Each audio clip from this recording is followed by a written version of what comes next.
everybody. Welcome to Genealogy Garage. I am Julie Huffman, the genealogy librarian at the Los Angeles Public Library.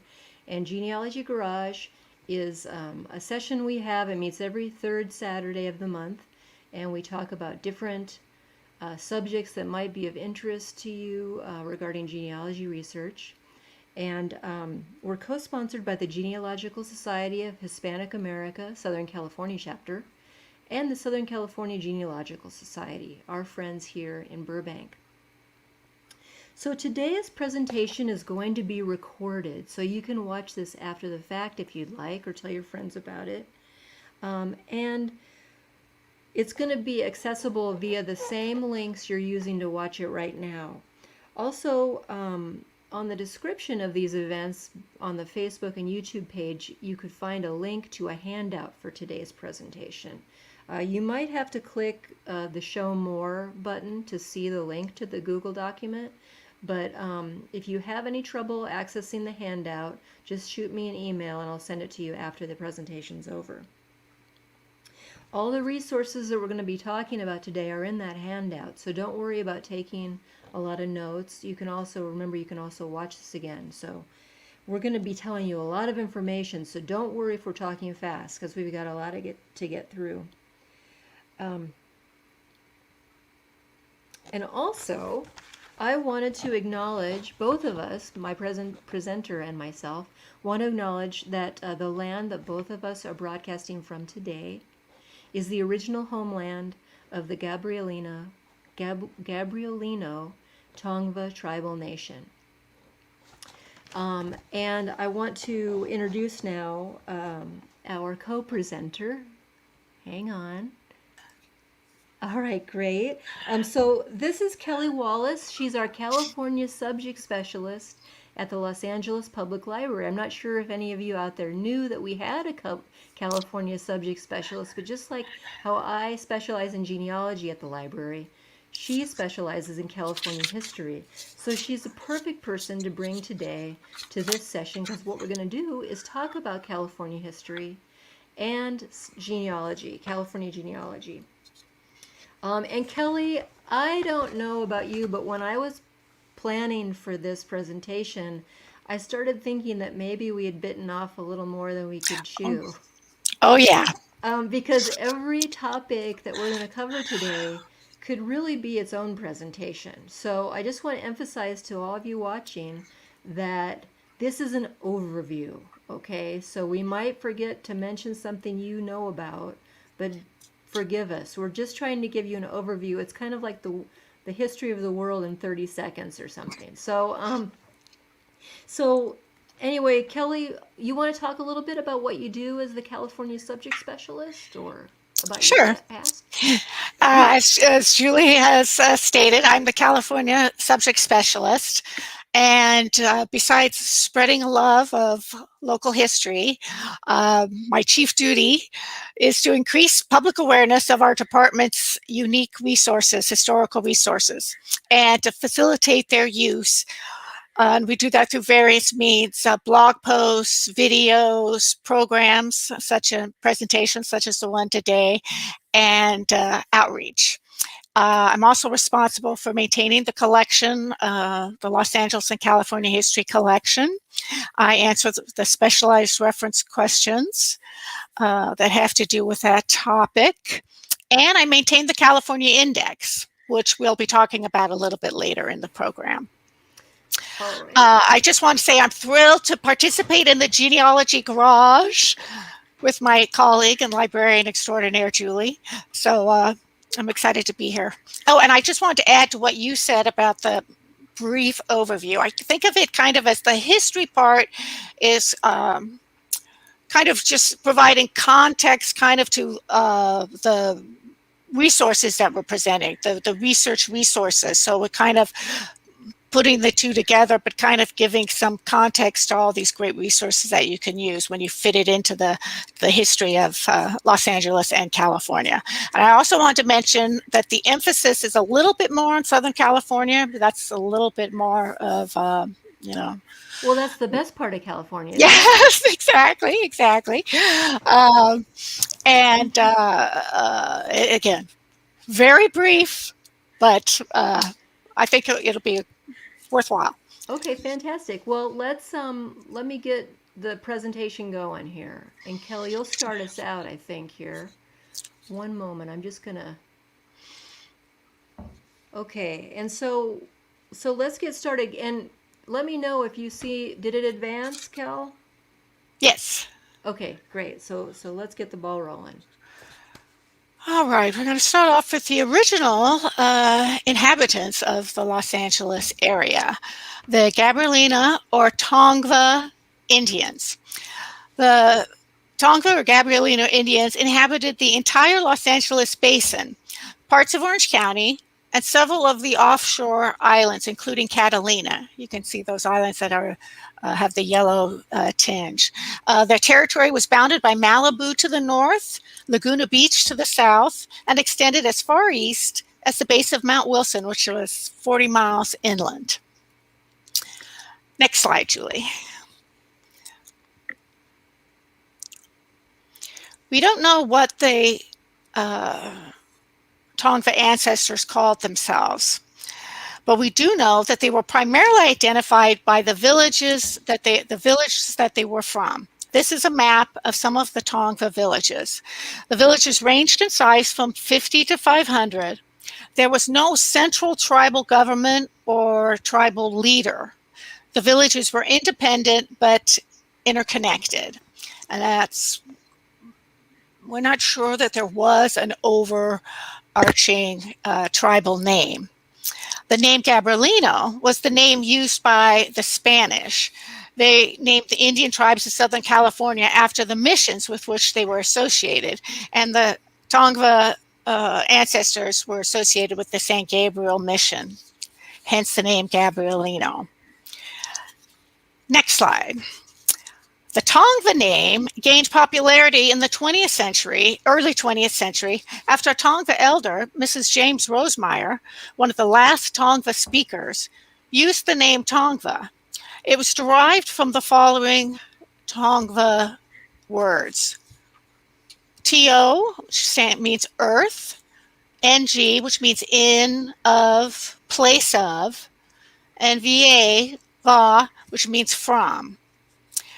So she referred to the tribe as Tongva, and the name gained popularity.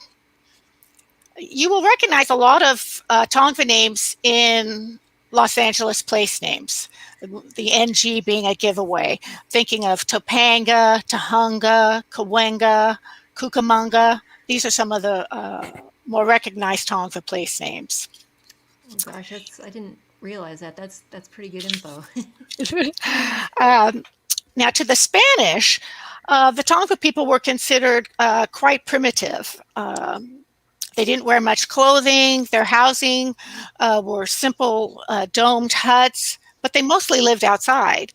They ate, slept, cooked outside for the most part.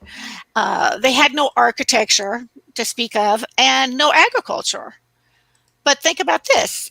You know, the living was pretty easy in Southern California. The weather was great, so they didn't need to build structures for protection from the weather.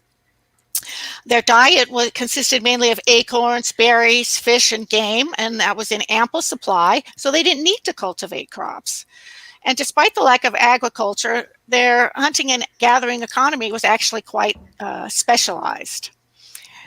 They were happy and friendly. The Tongva made no written record of their history, so we are left with accounts written by others, such as Hugo Reid, a Scotsman who married the daughter of a Tongva village leader. He wrote a series of newspaper articles or letters that describe the culture, language, and contemporary circumstances of the local Tongva people, including criticism of their treatment by Franciscan missionaries. I've included that book on a brief reading list that is included in the handout Julie mentioned. There are currently 2,493 Tongva in California. The Tongva are not a federally recognized tribe. They've been recognized by the state of California, but not by the federal government. What does that mean? Federally recognized tribes are eligible for federally funded Indian service such as healthcare, housing assistance, education opportunities, and economic development assistance. Federally recognized tribes may hold land interests and maintain their own court systems. Unrecognized tribes do not have any of these advantages.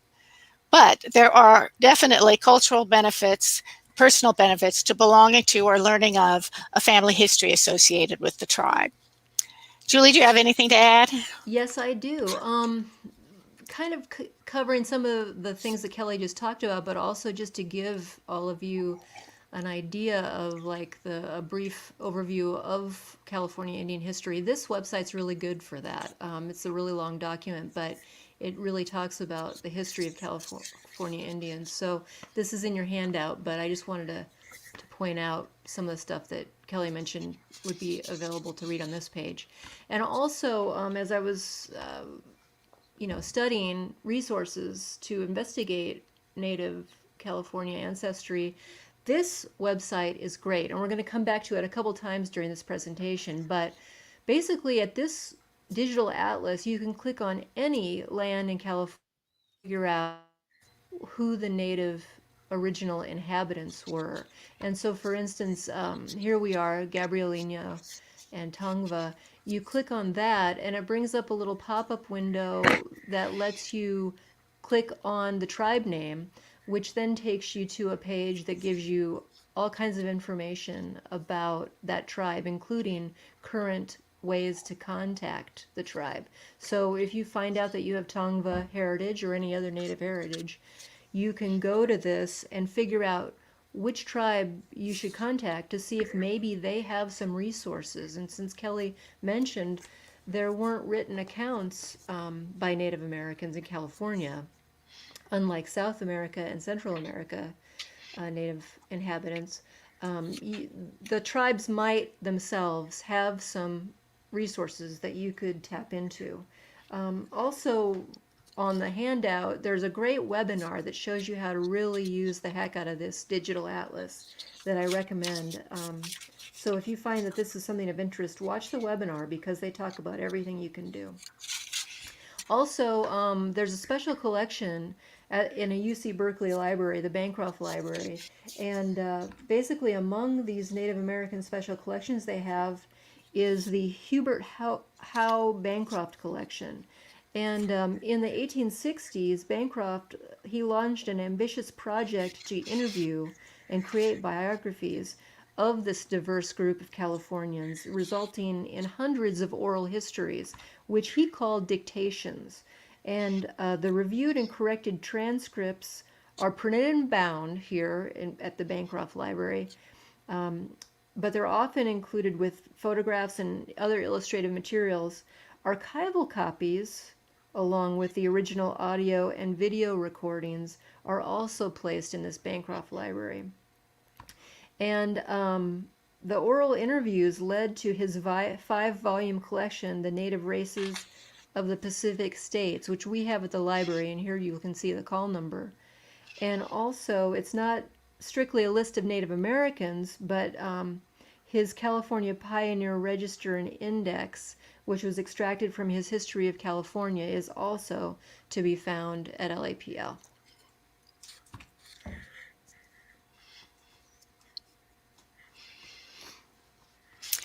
Okay, 50 years after Columbus landed in the New World in 1492, explorer Juan Rodriguez Cabrillo led the first European expedition to the shores of what is now the state of California in 1542. Cabrillo, of course, is famous for missing San Francisco Bay as he explored the California coastline. In his defense, they didn't sail too close to shore for fear of being shipwrecked, and the bay is notably shrouded in fog. To Cabrillo, California was a disappointment. He did not find anything of interest. More than 200 years went by before Spain made any real effort to colonize the lands that Cabrillo had claimed for the crown. Meanwhile, other European navigators occasionally sailed the California coast, making brief shore visits at various points. Next slide. In the mid-18th century, Spain began to feel threatened by its European competitors. Russian fur hunters were working their way down the California coast. British pirates were active on the Pacific coast. and both the British and French were trying to discover the Northwest Passage. Spain decided it was time to establish a physical presence in Alta California to colonize the territory. Gaspar de Portola, governor of Las Californias, led an expedition north from Mexico. The Portola expedition of 1769 was the first land exploration of California by Europeans. Priests accompanied the expeditions, scouting for sites for missions. Because the priests had good educations, they were able to write reports of the expeditions, and the diaries kept by priests are the best records of the explorations in the 1700s. One good example of that is a description of distant roads, original journals of the first expedition into California by Father Juan Crespi. That is also included in the reading list that is included in the handout. Spain put in action a plan to use a system of missions, military forts or presidios, and pueblos to secure and settle Alta California. They would build a string of missions, separated a day's journey apart, and to assist and protect the missions, presidios would be built in strategic spots. Pueblos would be built near the missions to create agricultural communities that could help support the military and, if necessary, if there was a threat, also serve as a civil militia. The missionaries would convert the natives to Christianity and train them for life in a European colonial society. In other words, to civilize them. They would be taught agricultural and industrial skills, all the while funny, providing the manual labor needed to build and maintain the missions.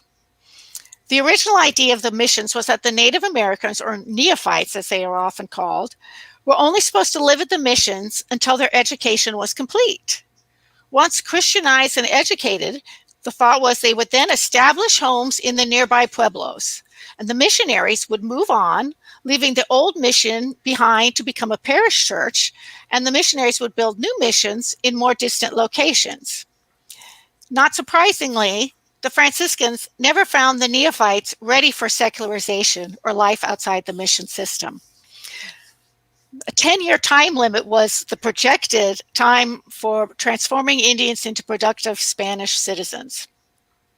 At that time, the material assets and lands of the missions that were left behind by the missionaries were to be distributed among the natives. One half of the mission lands would be divided amongst the native people, 33 acres of land per family, and half of the mission's cattle herds would be divided among the native peoples. The thought was then they would become important parts of the community and have a stake in maintaining the security and the society of the nearby pueblo. Los Angeles was founded September 4th, 1781, by 11 families of settlers who had been recruited in the Sonora and Sinaloa areas of Mexico.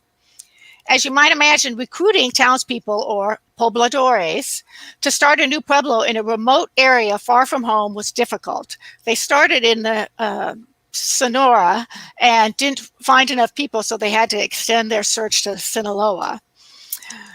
These 11 families arrived September 4th from Mission San Gabriel to what is now the Plaza or Alvera Street area of downtown LA. The 44 pobladores, 11 men, 11 women, and 22 children, were a culturally mixed group. 10 of the 22 adults were identified either a Negro, Black of full African ancestry, or mulatto, of mixed Spanish and Black heritage. These were likely descendants of the 200,000 African slaves that were forcibly brought to Mexico.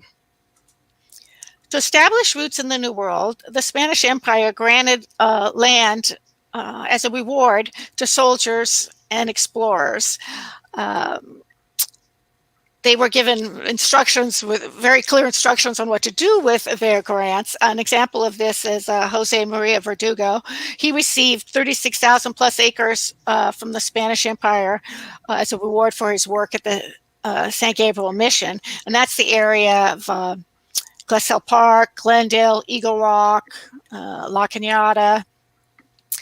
And he was told to raise cattle, calves, horses, and mules. again, all to support the mission operation. Los Angeles was a Spanish-Mexican settlement, meaning it was controlled by Spain but colonized by Mexico. And its way of life was unique in that the prominent families were of mixed blood.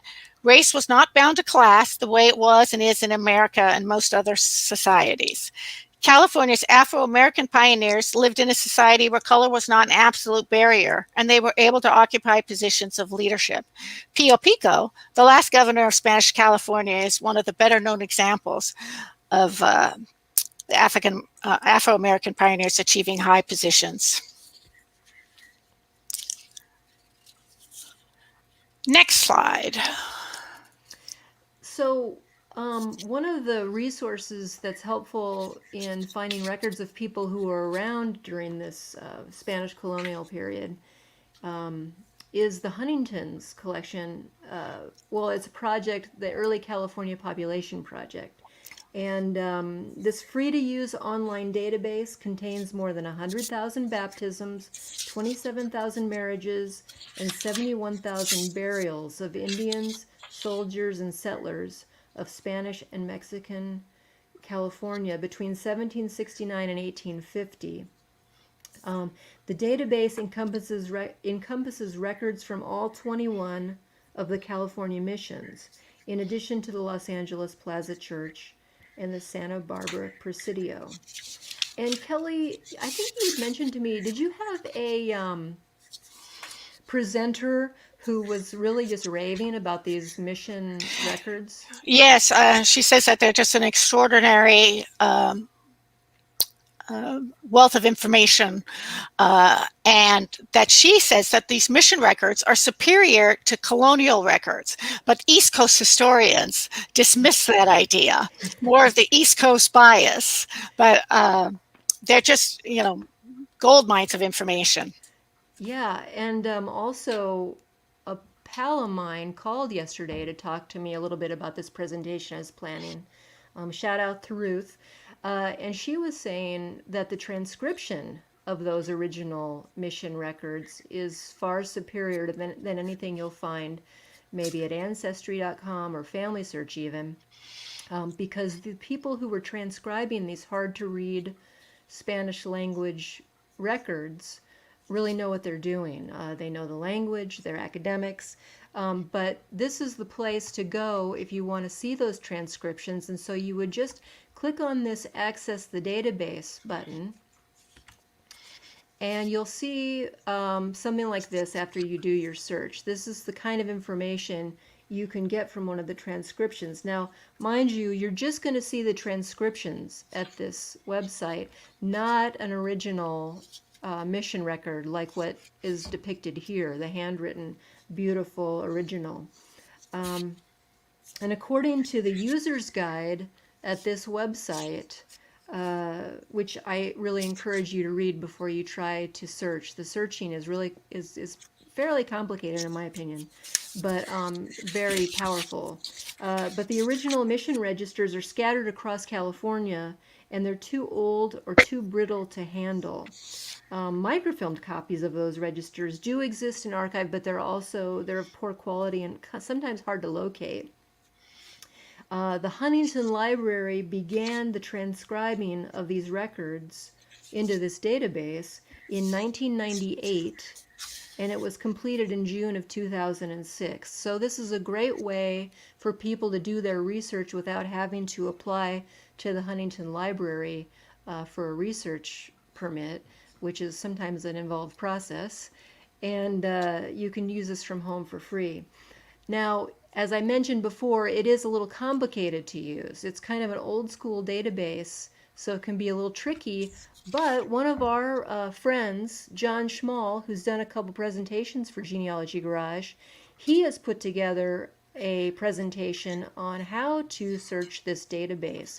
And this presentation is available in slide form on his website, and I've got that Indigenous Mexico URL in the handout. But I would also recommend you go through his presentation too. It'll give you a little bit a better idea how to search this complex and powerful database. Another place to go if you're looking for the original mission records or any other primary archival material is to go to the Online Archive of California. And I try to give this a plug whenever I can. This is sort of a consortium of archives in California, and it helps you find what you need to find but didn't know existed or didn't know where it was. So, for instance, if you're going to look for one of these original mission records, you could type, for instance, mission register as your keywords in the search blank, and it'll bring you up a list of archives in California that contain archives related to those keywords, mission and register. So you can see just the first three that are listed here are mission registers in original form or microfilm and where they are located. So you'll know that you can contact those repositories to see if you can possibly examine that material. And using the Online Archive of California is how I found these archival records at the Claremont Claremont College libraries, and their matrimonial investigations, which are basically, these are records predominantly from the mission San Gabriel, although other California missions are represented, and they consist of notarized interviews with couples requesting marriage in the Roman Catholic Church during the period 1788 to 1861. So you can see that this might be an interesting collection to examine. And now we will move on to the next part of California history. In 1821, Mexico achieved independence from Spain. This brief period, the Mexican Age, from 1821 to 1848, was known primarily for three things. It's the era of the ranchos, the secularization of the missions, and for political intrigues and local power struggles. Mexican independence ushered in a liberal reformist spirit across the new republic. And many Californios, newly conscious of the concept of political rights, started to chafe under military rule. Californios began to want autonomy from Mexico, which considered its northern province as little more than a far-flung, primitive outpost. There was also a growing power struggle between Northern California and Southern California, and which was going to be the seat of power. The secularization of the missions is quite an interesting story. Mexico was determined to secularize the missions and to remove the natives and land from the control of the Franciscan missionaries. Between 1834 and 1836, the Mexican government confiscated the mission properties in California and exiled the Franciscan friars. The missions were at last secularized, and the mission lands were broken up. But remember, the Indians were supposed to receive one half of the mission lands in grants of 33 acres per family, and one half of the mission herds were to be divided among the native families. So many people coveted the rich coastal lands controlled by the missions that the grab for land pushed all that good intent to the wayside. By 1846, mission lands and cattle had passed into the hands of 800 private landowners called rancheros. The rancheros controlled 8 million acres of land in parcels ranging in size from 4,500 to 50,000 acres. And in a cruel twist, the ranchos relied heavily on Indian labor to work the lands that should have belonged to the natives. In addition, the friars, angered by the loss of the missions and their lifestyle, uprooted the mission vineyards and slaughtered the mission cattle. Mission San Gabriel slaughtered all its 100,000 head of cattle. The cattle were killed where they were, and their carcasses were left to rot all over the San Gabriel Valley. Of the 800 plus grants, Spain made only about 30 between 1784 and 1821. The vast remainder were granted by Mexico between 1833 and 1846. Under Mexican rule, governors were encouraged to make more grants for individual ranchos, and these grants gave the owners outright ownership of the land. A new culture sprang up now in California, the legendary life of the ranchero and his family in a society where cattle raising and the marketing of beef and hides became the central factors of economic life. Julie? Yes, going back again to this digital atlas, I want to point out that it's not strictly pre-colonization records here. If you click on this little stack of papers icon here, it brings up a layers menu. And to see these Spanish and Mexican land grants, you just click on this little box here to filter that, and it brings up a map of California that has the different Spanish and Mexican land grants that were given. And you can see they're slightly colored here on the map, and you can zoom in and just click on one of the colored patches, and you'll see who was given the original grant, and this one was done in 1837. So that would be during the Mexican period occupation of California. And so it's a very easy to use, free way to look at the different land grants that were given in California during that time frame.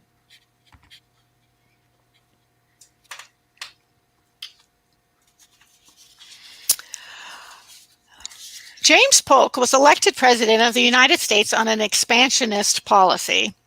In 1845, the U.S. annexed Texas. In 1846, the U.S. went to war with Mexico to take possession of California.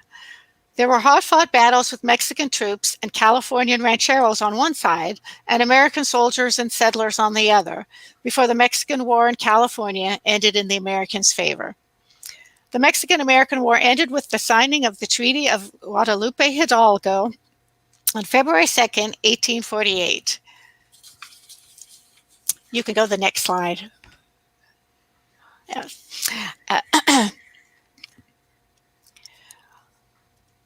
The U.S. now had official possession of Texas, the Southwest, and California.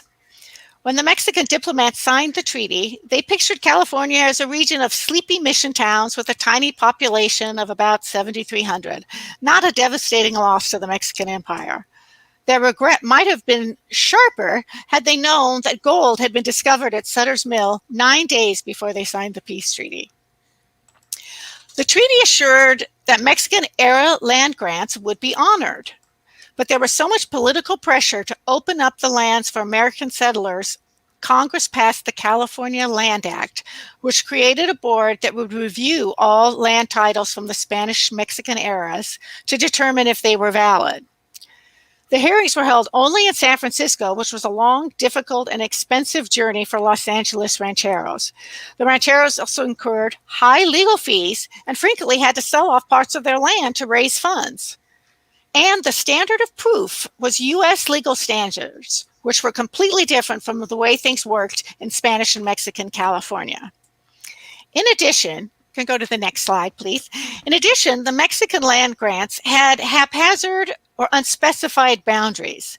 Diseños, such as the one on your screen, primitively drawn maps, defined the perimeters by landmarks such as rock outcroppings and trees. This made it very difficult for the rancheros to prove their claims. In addition, newly arrived Americans followed the American settler tradition of squatting on land that seemed unused. You think of how the settlers are moving west, they would just find open land and settle. They could not be evicted because the grant holder, ranchero, lacked clear proof of ownership. This Land Act law was a major factor in the breakup of the ranchos that had dominated the Los Angeles landscape.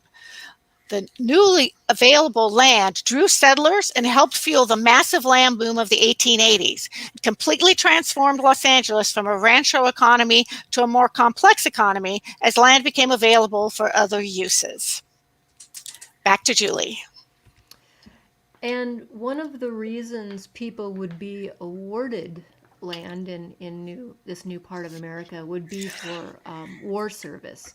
So a lot of the military men were awarded land because they'd been fighting Indians and that sort of thing. And so the U.S. government granted these bounty lands to people. And again, going back to that digital atlas, if you do a layer that instead chooses bounty lands here, you'll see these little gray boxes that indicate land that was awarded to military people for fighting the Indians. So you click on any one of these little boxes and it shows you the bounty land, the name of the warrantee, and the warrantee is the name of the militiaman who did the fighting. And then it shows you the patentee. Here you can see it's Drura W. James. That was the person the military man sold the land to after he was granted it.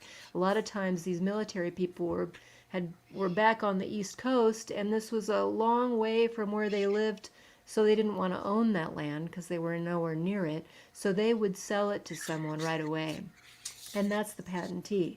Now, this digital atlas of California just shows you bounty lands, but if you want to take a look at lands that were awarded early Americans for bounty reasons, for military reasons, but also for other reasons like the Homestead Act or just purchasing it or grants or other grants or acts of Congress, this database that the Los Angeles Public Library subscribes to is a really great one. It's put together by the nice folks at RFAX, and you would just click. They have different components to the database, but this First Landowners Project is where you see pieces of land in America that were initially granted to new Americans, and in a very nice graphic way. And you can access this from home with a library card at this time.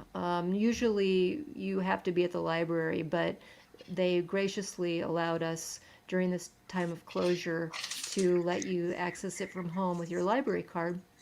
But you would click on this First Landowners Project area and you go to a map of the US and you can click on the different states, or you can type in the surname of your family, your ancestor that you're researching. So for this example, I'm going to search for someone named Nadine, and he happens to have had a piece of land granted to him in California, and this is in Los Angeles County. But you can kind of see here's Joseph Nadine on the map, but what's so nice about History Geo is it shows you very easily the names of the people who were granted land around him. So you can see neighbors and possible relations if you're investigating this person. But once you click on the name of the person, it brings a pop-up menu that shows you the patentee, also warranties. This one you can see under the authority area on this pop-up window. It's from the Homestead Act that Joseph got this land. But then also History Geo lets you click on a link that will show you the original land patent document. And these are all located on the Bureau of Land Management's website. So you could do this for free on your own and take a look at the patent details and actually see the actual patent, which I always think is kind of a thrill to think your ancestor received this handwritten land patent and was the first American to be granted that land. Anyway, I would encourage you to experiment with History Geo while you can do it from home, and get a library card with us if you don't have one and you're a resident of Los Angeles County, by just going to our homepage at lapl.org, and you'll see instructions on how to get an e-card. So do that right away so you can take advantage of this.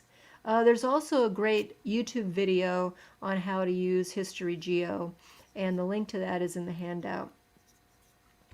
And then I want to kind of talk about this unique tool that LAPL has put together called the California Index. And I'm going to have Kelly, this is kind of in Kelly's realm, so I'm going to have her talk a little bit about it.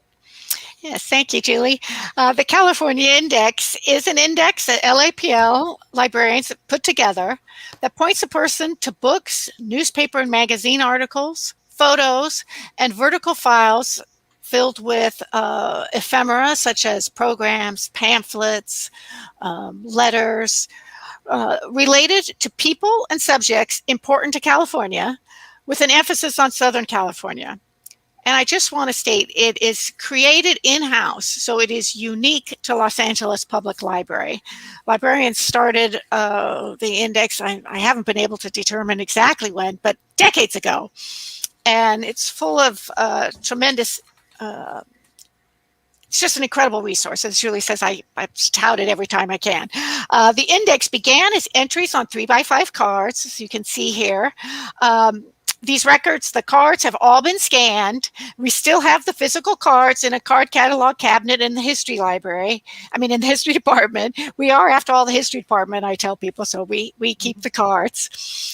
Today, the entries are recorded in an InMagic. Yeah, there's a copy, the scanned copy of the card. Today, the entries are recorded in an InMagic database. And I want to quickly mention the biography files. Go to the next slide, please. The California Index contains two parts. The subject files, where you can look up things, Bunker Hill, the Bradbury Building, French in Los Angeles, but we also have the biography files. And many of the biographical entries are biographical data sheets, such as the one on your screen, filled out by the person himself or herself in the early years of the 20th century in their own hand. I mean, this is just gold. It's so fantastic. And again, this is a resource also unique to the Los Angeles Public Library. This example is James A.B. Scherer, the last president of Thrupp Polytechnic Institute and president when the name was changed to the California Institute of Technology on February 10th, 1920. Next slide. We're going to show you an example of using the California Index. We're putting in first century families. First century families are an organization with membership made up of descendants of Los Angelinos who arrived in the city during its first 100 years, 1781 to 1881. First Century Families holds annual luncheons for the purpose of recounting and recording the city's early days. Their records are held at USC, which are available through the Online Archive of California, as Julie was touting in her previous segment. That's just one example of all the subjects are covered in the California Index. Yeah, so you can see there are 81 different entries that come up when you type in first century families as your keyword. So each of these could be something like as simple as a newspaper article about the first century families, or one of them points you to the fact that USC does have this collection, as Kelly was saying. It could be something like ephemera, maybe a luncheon menu at one of their gatherings. But the California Index is something you can access from home, as we just showed you from our list of, it's from our, available on our list of databases on our website, and you can see that information on the handout. Similar to the California Index, we have a genealogy and local history index, which has also been maintained and initiated by librarians throughout time at Los Angeles Public Library from the very beginnings of our library. So also on those 3x5 cards, librarians would, whenever they ran into mention of a family in a book or a newspaper article, would create an index entry and on these cards. And so we are going through the cards and putting them in this online index. And how you can use that and is that you just type maybe the name, your family name, and maybe a location. Like for instance, family name Bedney, location Los Angeles. Hit find it and see what comes up. And we see that a California Eagle newspaper article mentions the death of Shandy Bedney, an LA pioneer. And you can then ask the librarians to retrieve this copy, which is on microfilm in the history department, of the California Eagle for December 16, 1927, and you can read that article. So this index is really invaluable in pointing you to articles or books about your ancestors that you might not have known existed. I like to call it kind of a mini Percy, if I might.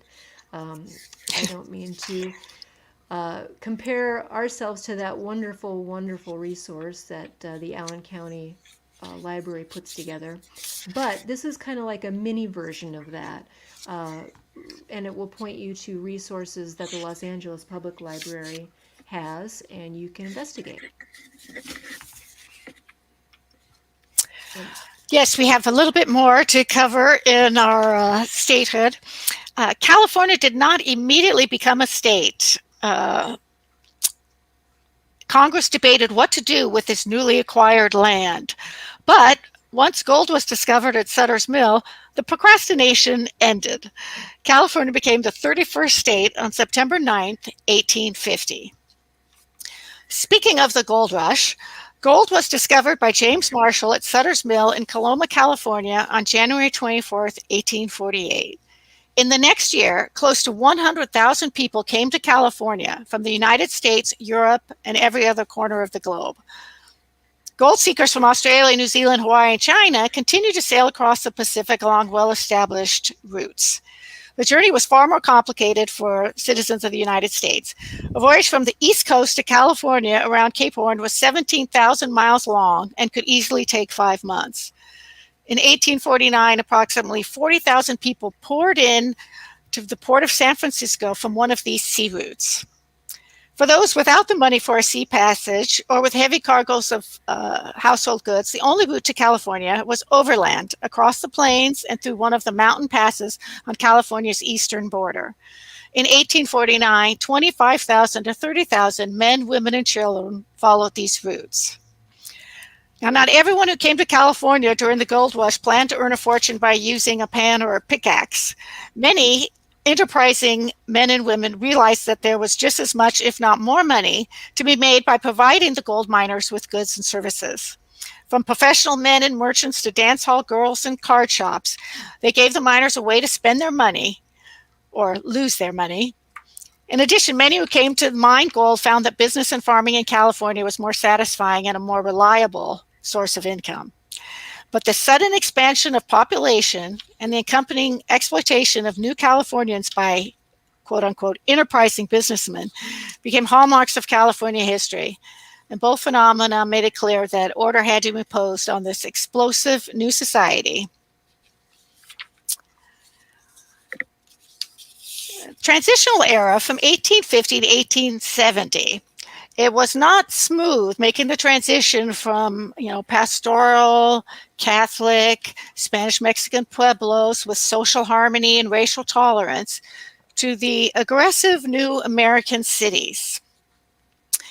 Los Angeles, for one, became known as a hell town in the 1850s. It was awash with guns, murders, lynchings, and vigilante justice prevailed. How did LA become the murder capital of the United States? A lot of drifters, conmen, and thieves flooded into LA as spillover from the gold rush.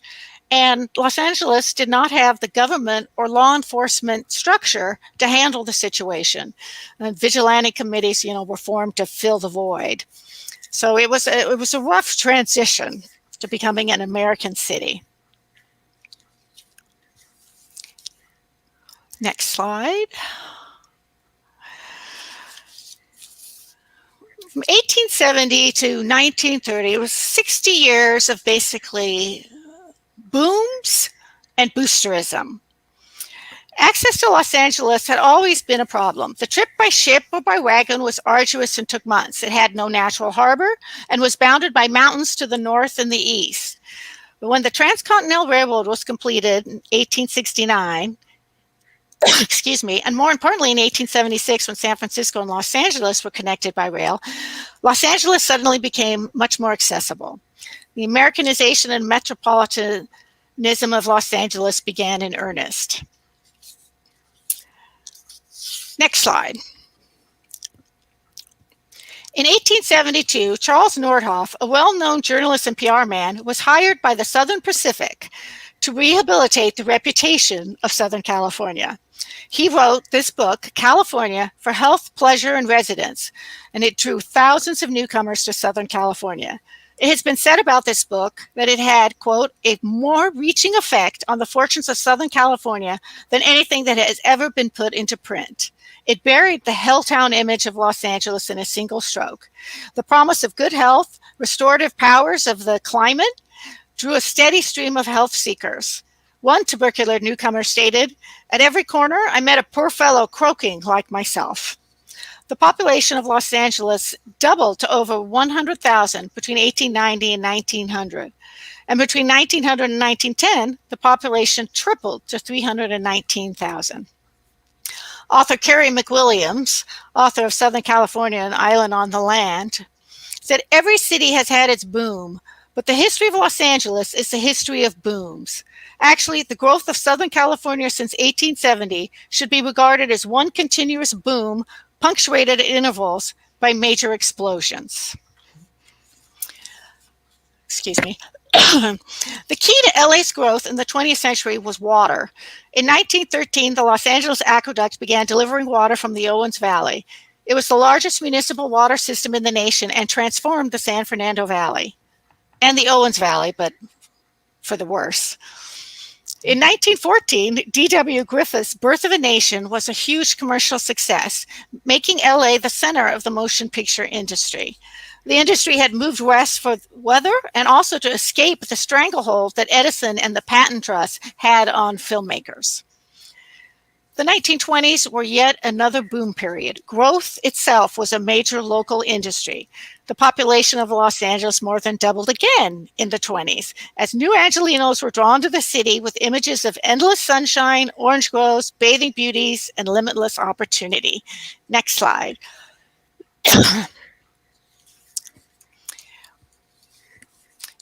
You see here some of the iconic images of Los Angeles. You see some crumbling Mission Arch. You see the California poppies. You see a beautifully dressed woman enjoying the outdoors. You see the beaches. The Los Angeles Chamber of Commerce was an aggressive promoter of the city. LA was considered the best advertised city in the country. The chamber sent out millions of pamphlets, booklets, and postcards. The 50-year booster era ended with the start of the Great Depression. And that's where I'm going to end our today's presentation of the history, because we're constrained by time, and I think we're all more familiar with California's more recent past. But we're still going to talk about some of the resources for recent history research. I'm going to do the first part on newspapers. One of the great resources for research, of course, is historical newspapers. And LAPL has a great collection of historical newspapers, both digitized and on microfilm. Our digitized newspapers include the Access Newspaper Archives, the Los Angeles Times, the Los Angeles Sentinel, LA Weekly, the Japanese and English newspaper Rafu Shimpo, and the San Francisco Chronicle.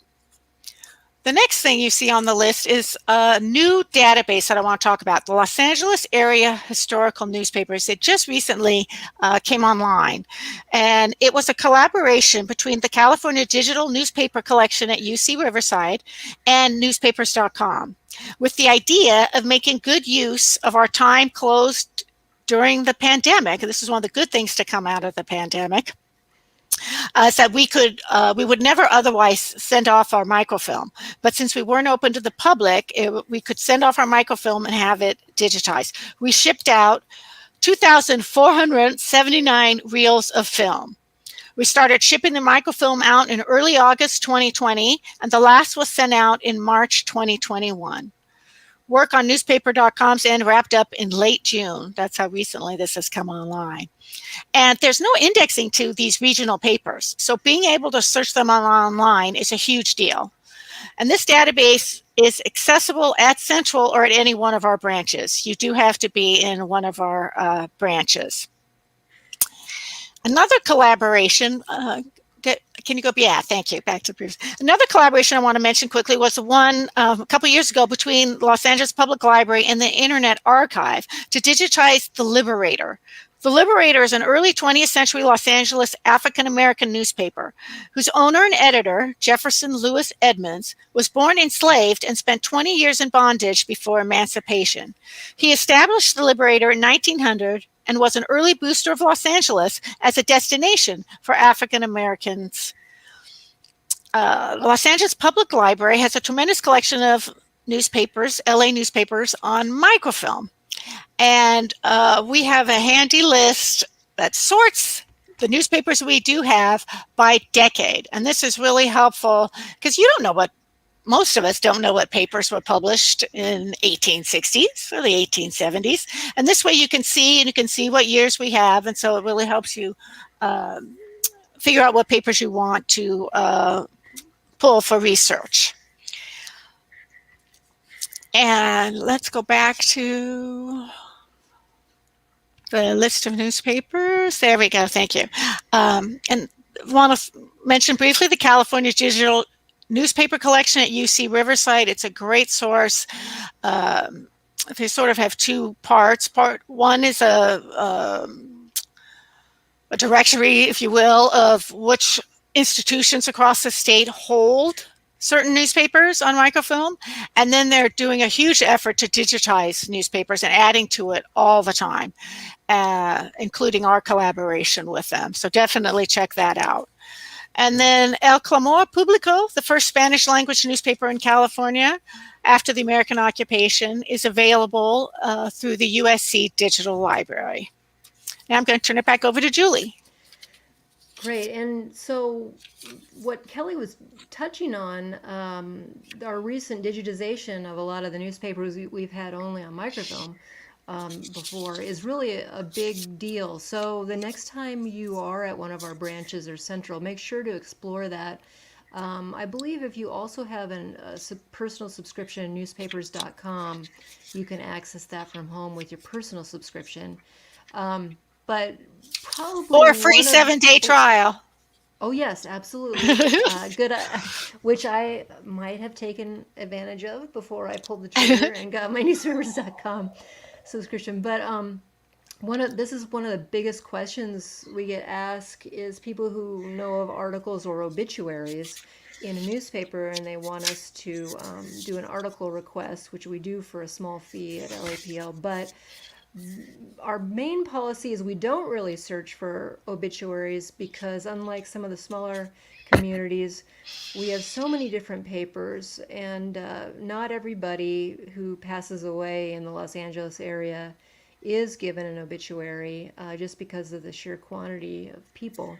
But our digitization of these papers in cooperation with these other places like newspapers.com or California Digital Newspaper Collection helps you do that from home on your own. So we're hoping that that will be a little more helpful when you're trying to find an obituary in our large geographic region.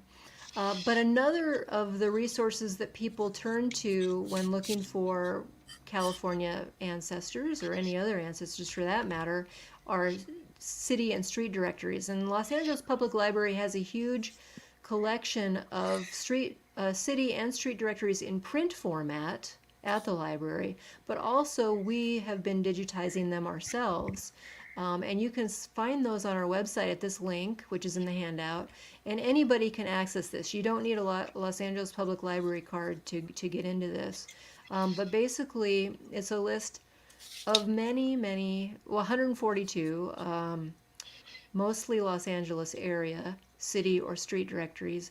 This shows you an example of the cover page. We've got, in our rare books department, we had a California, Oregon, and Nevada trades guide from 1874. The first LA city directory was 1873.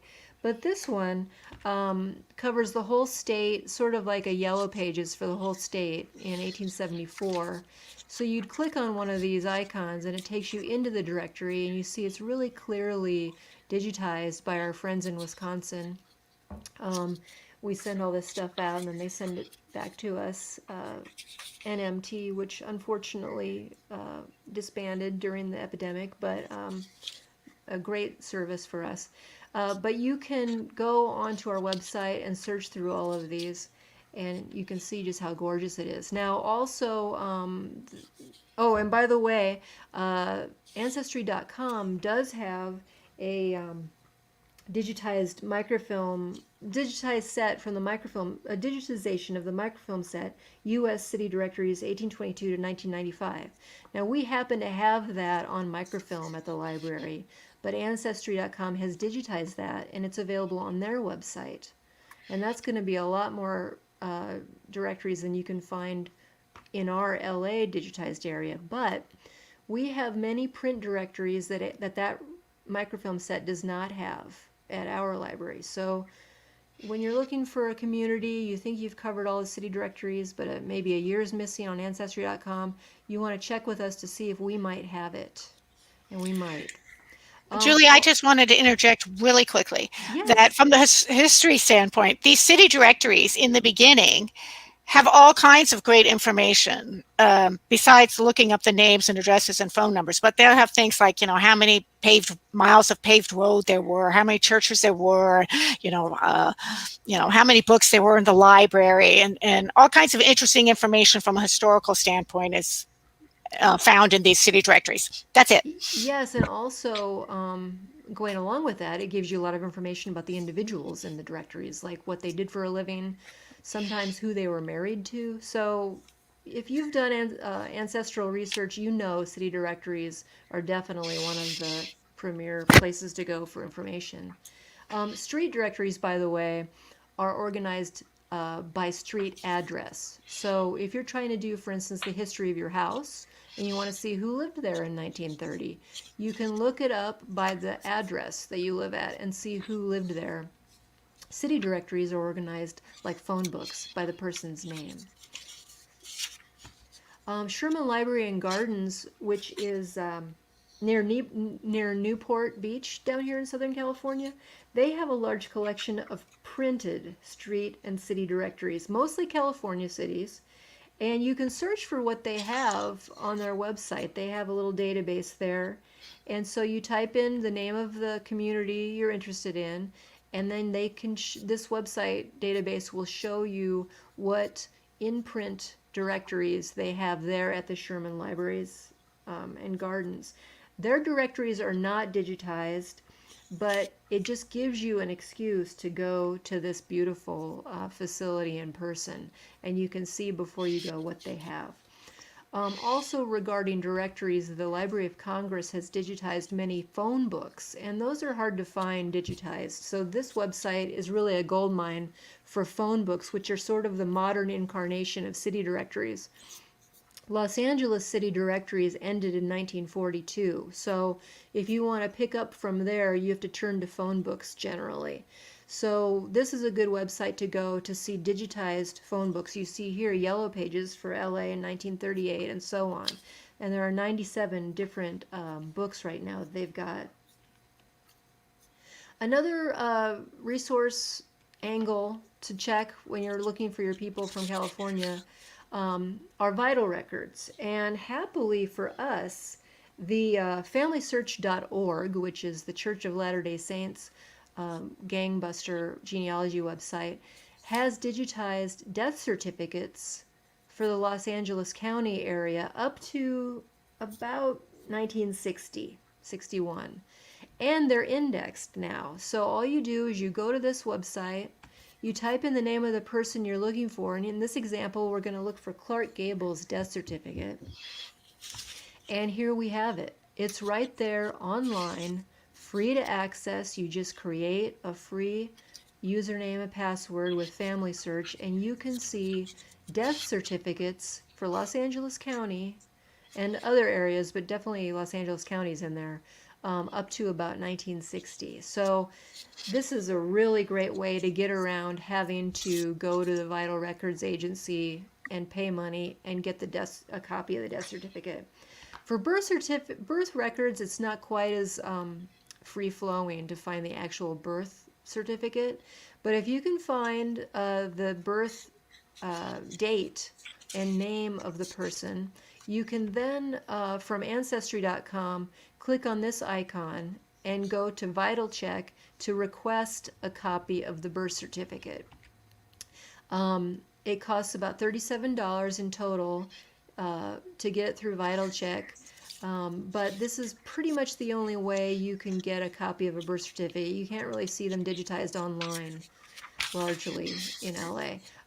If you want, you can also go to Los Angeles County Registrar Recorder, which is where our vital records are kept, marriage, birth, death, and you go into their records section. They also use Vital Check, however, so it's going to be the same amount of money that you're paying to go through our county registrar as if you did it on Ancestry.com. But if you don't have an Ancestry membership, or can't, you could also just go to this free county registrar recorder. Another area of resources to check for your ancestors in California would be censuses. And of course, we've got the federal censuses.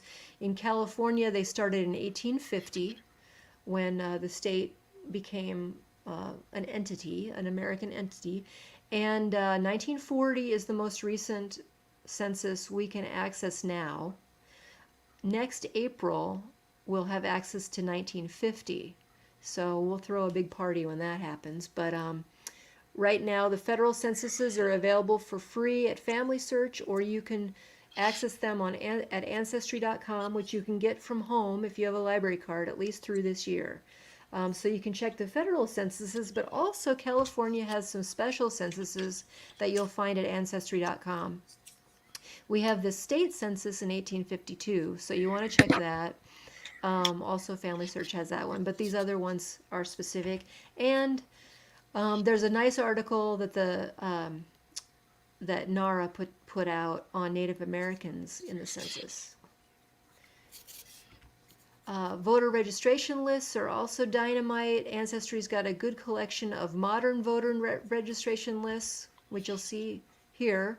This is a page from the 1900 to 1968 voter registration data set. And what's neat about it on Ancestry is this is one of the data sets you can search by address. So again, if you wanted to see who was living in your house at a certain date, you can use Ancestry, type in just the bare bones of your address and see who is living there. They also have voter registrations earlier from 1866 to 1898, and these were called the Great Registers. Now at LAPL, we actually have the Great Registers in print format.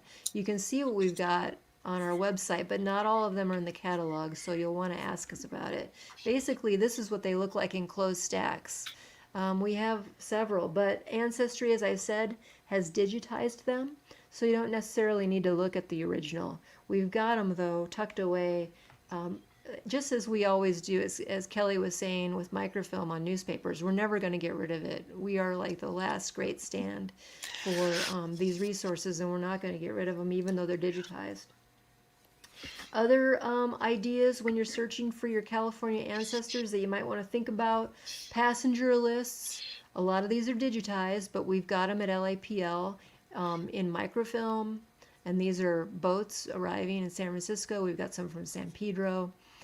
Also in book form, this is an interesting set for the California wagon train, the very original immigrants to California, the passenger list there. Also naturalization records you want to investigate. Again, these have largely been digitized, but we have them in microfilm. You can check our catalog to see what we've got. And then I just wanted to point out and reiterate the two agencies that have really digitized a lot of library microfilm sets are Ancestry.com and FamilySearch.org. So you always want to check those two places. For instance, in Ancestry.com, there are some unique data sets that you can access related to California. This one are military records from soldiers in the Mexican War. Also a pioneer index. And pioneer and immigrant files. A lot of these we've received from the Daughters of the American Revolution or from a California Historical Society. And these are digitized at Ancestry. In Family Search, you can find collections from the California Genealogical Society, and these go way back. A census of the city and county of Los Angeles for the year 1850. So this is different from the federal census of 1850 or the state census of 1852. This is a special census for Los Angeles. And baptismal records. Again, some of these would be found maybe in those mission records we talked about earlier, but this is going to be the first place you go because it's the easiest place to go. So make sure to check them. And then finally, you're going to want to check out what organizations are here in California. And I got news. Just about every aspect of ancestry you can think of and history you can think of for this Southern California and California in general, you're going to find an organization for them. So just go to Google, type in some keywords, and this is just a small group, and I mean it, a small group of the ones out there. And some of these are our friends that we do presentations for, or we have them do presentations for us. But people in these organizations really know their stuff, and it's a community of people you can tap into when you have a question about your California ancestry. And finally, there's no place to get started better than the Los Angeles Public Library. And I'm telling the truth because I'm an objective reporter of that.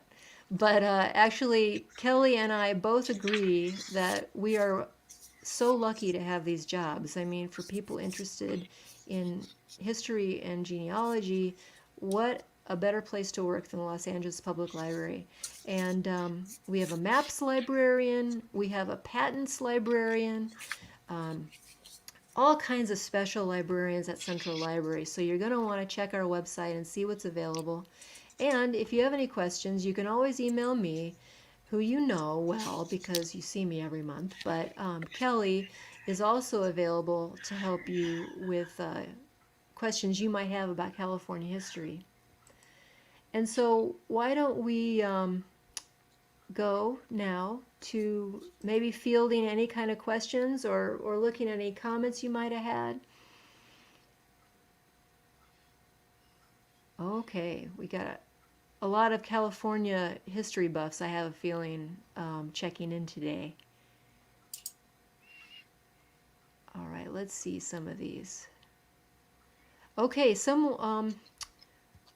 Carrie commented that she was born in San Diego in 1970 and her birth record has been indexed. So she might be referring to the California Index, and that is really powerful. California is one of the few states that really lists all the people born here. Mine's in there too. And what's great about the California Index is it also tells you the mother's maiden name. So the California Index is available at Ancestry.com, but also FamilySearch.org. So we're one of the lucky states where if you were born in California, you're probably listed there, and your mother's maiden name. I'm not sure if we have any other questions, but, oh, okay. You know what, Buick McCain, you can always call us. We help people out of state too. We don't do intensive research at the library. We try to point you in the right direction. But it's nice to hear that someone from Louisiana is checking in with us today.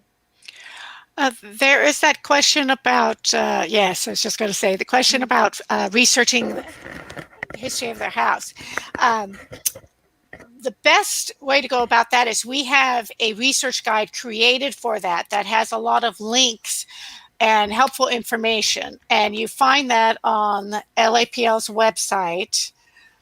Let me go there, Kelly. Yes, Let me go there please real do. quick.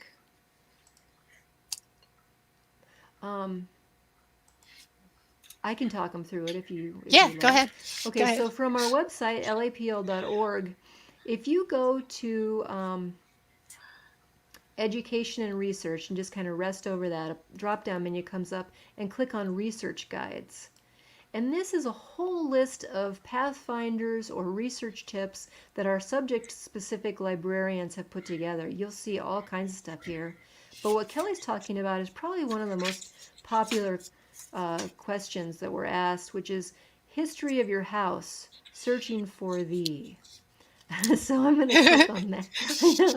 I'm going to click on that, and you will see a step by step. And I'm telling you, okay, so I started to, Kelly, have you ever done this for your house? I have not.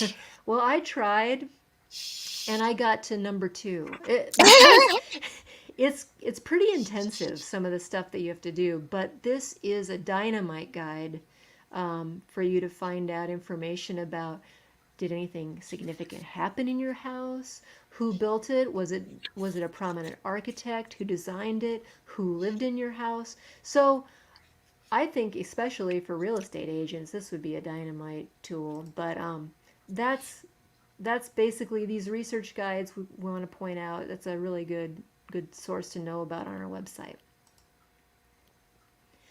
And Donna, some of our genealogy garages are recorded and available on our website. They're a little hard to find. You basically have to find the online calendar listing for the genealogy garage, and then you can find the YouTube and Facebook link. But some of our presenters, they do this for a living, and it's kind of proprietary information, so we don't record those if they're not into it, into having us record them. Now, the stuff that we do, that Kelly and I do, or other librarians at LAPL, will always be recorded and available on our website.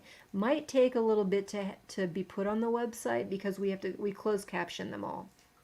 But someday, cross fingers, we are going to have a separate genealogy section on our website.